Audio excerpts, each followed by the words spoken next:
Another Manchester City, of course. Let's go to grassroots, and the stage is all but set for the Safaricom Chapa Dimba Eastern Region Final, set to be held at the Kinoru Stadium in Meru this weekend. 8 teams, 4 for the boys and an equal number for the girls, will battle it out for the honors to represent the region at the national finals to be held early next year. Steve Shitera with that story.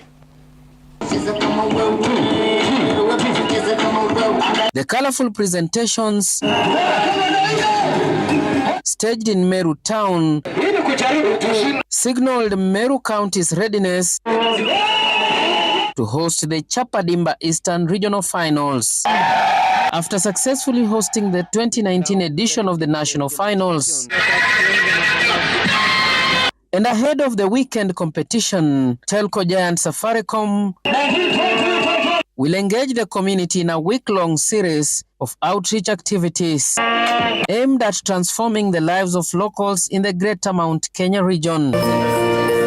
These include digital and financial literacy, as well as the collaborative efforts between Safaricom and Britam Insurance that will offer the medical checkups. The medical can manage to benefit more than 3,000 people from Itugu and Meru County in general. We are also engaging with the border community at Embu this week. We are engaging with the business community again at Embu. The main purpose of engaging with them is actually to train the border community and the business community of Embu and Mount Kenya region in general on how to manage their personal finances, how to leverage on digital tools to actually make their business easier. There will also be a football clinic for players and coaches, where they will be trained on valuable lessons in skill development, social values, teamwork, and leadership. Coaches will also gain useful insights in effective training methods, tactical approaches, and ways to motivate and communicate with players. The activities will culminate in the regional finals set for Saturday and Sunday at the Kinoru Stadium. That it's not just about education, it's not just about books.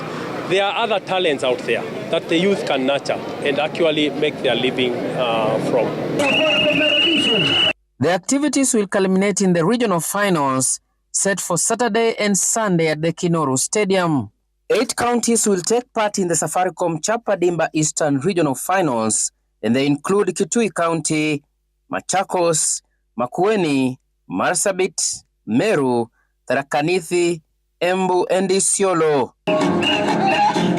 And residents of Meru are upbeat that the weekend football bonanza will bring with it its fair share of windfall. Sababu siku hiyo kutakuwa na biashara mzuri, biashara itapanda. Ya pili, vijana watu wa Meru jumla watajua kuvalue ama kuona mpira uko na maana katika nchi ya Kenya na inaweza saidia.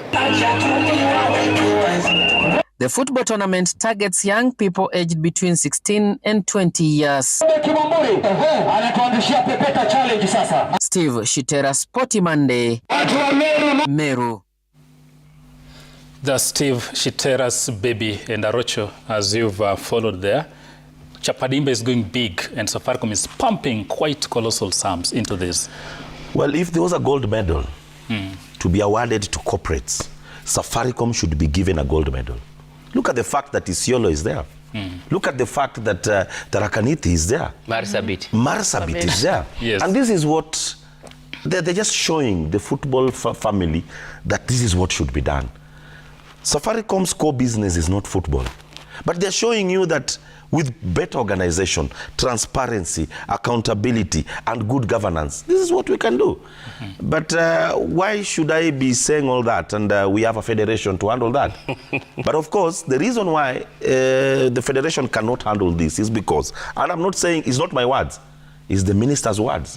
Accountability, transparency, and good governance. Heko, good job, Safaricom. Definitely. If you have those 3, you're going to have transparency, falling over the accountability, and good governance. And good governance. And Zita, talking of this, we've seen Safaricom in the past, the ultimate winners, and of course, the best of the best talents board the plane to Spain for even more coaching clinics. And this is what we are talking about. How do you tap into those talented youngsters we are seeing at Sekafa under 18. And of course, Safaricom have been playing a role on this. How big is it? You've talked of the scouting mission. I think that is what we call the grassroots tournaments, where you have to send your people from even the big teams. That is, you have the youth teams. You have to go and watch these Safaricom, I think, Chapa Dimba, so that you can get talent from grassroots. As you said, Isiolo is there. No one knows that Isiolo have a football team. Talking about Darakanidi, they have a football team. Again, when Muranga still came to the KPL, no one knew that there's a team in Muranga that can play football. I know everyone knew about Thika, but Muranga.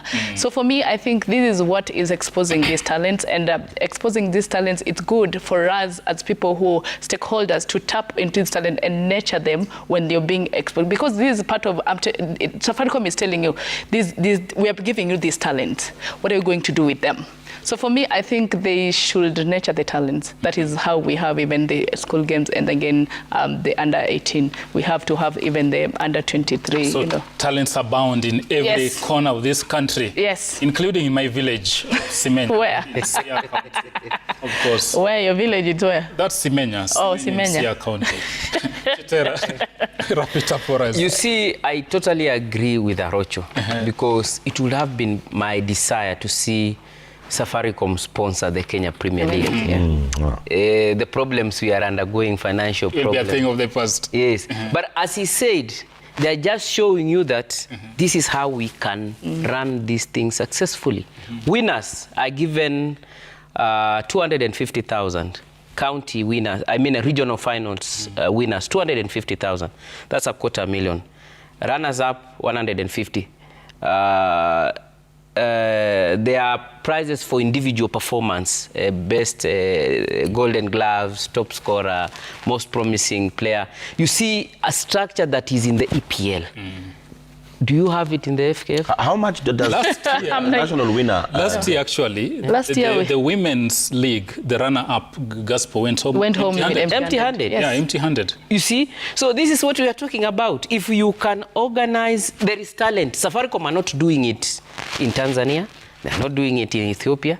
They are doing it. They are not doing it on the space. They are not doing it on the space. They are doing it where FKF has failed. No, use the right word. No, where FKF is. No, it has failed. They can at least learn from what Safaricom. Well organized. You go there, the security that is there. There are ushers. We were with you in Kisumu. We were with you in Kisumu. Yes. You saw the organization. I think let us up our game. Accountability. Start with transparency. Transparency. Accountability. Accountability. Good governance. Good governance. And I think that is what Tanzania have done. Yes. They are getting the fruit. They're in the AFCON. Of course. And in fact, if we don't tusipoangalia vizuri, they might give us a run of our money tomorrow. No, don't go there. We will win. I'm just looking at the other side. No, don't when go there. When it comes to accountability, transparency, and all that, Arocho and Chitera, of course, converge in ideas.